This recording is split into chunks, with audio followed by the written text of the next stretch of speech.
ethically, it's very clear.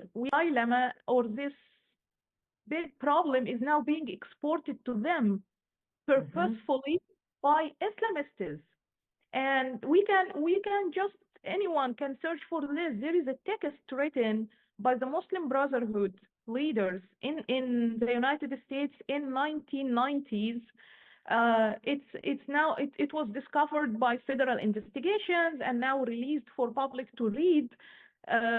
But in this text, the Muslim Brotherhood had a clear plan about sabotaging the West from within. 100-year plan.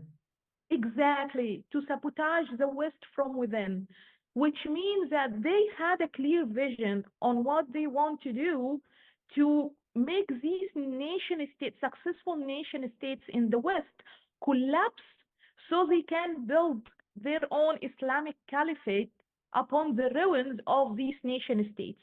This is what they have been doing in the Middle East for so long, ranging from Iran to its militia all over the region, up to Hamas, up to the Sunni Islamist organizations like the Muslim Brotherhood, ISIS, and Al-Qaeda, and so on. All their goal is simply just to dismantle the nation states and build their own Islamic caliphate upon this nation state. In the West, they adopted the strategy of infiltrating into the Western societies and like putting their children who would normally be like second generation citizens of these countries into certain groups of influence in these communities so they can promote their ideas. One of these manifestations of this evil plan we are seeing happening right now in reaction to the Israel-Hamas war. All this twisted rhetoric about Hamas being a resistant movement, about being heroes of or a champion of the Palestinian cause, and this for me is nonsense. Nonsense. It has nothing to do with the truth. But this was being told to Western youth in the United States, in Europe, in universities, everywhere, by their Muslim fellows, by their Islamist, I would say, fellows, who are saying this on purpose to promote some lies, to ally them on the side of the evil rather than being on the side of the good.